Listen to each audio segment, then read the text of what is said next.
Jednoho rána vyjel jsem na koni krásném do kraje a v ruce měsíc potěškal, kam otec zlato nasypal.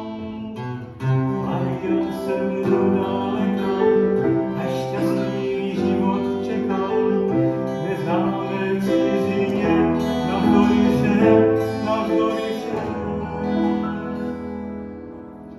A konečně jsem našel cíl v rozkošní plné ulici.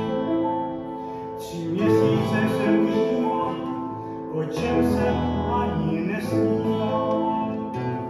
A děvče měl jsem krásně, všem chlapcům líbila se, odešla ode mě, navzdory všem, navzdory všem.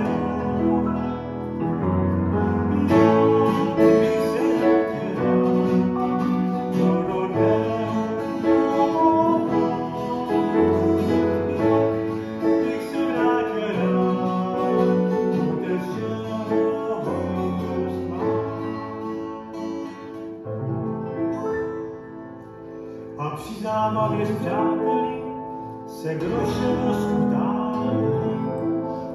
Pak do krajiny přišel, já před ním začal utíkat.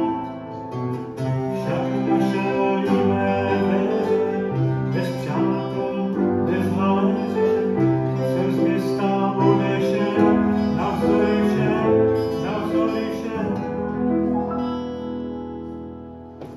Teď několik už týdnů jsem špinavý chlapců pasákem a už se ani nestydím, ty bohy pepřům závidím.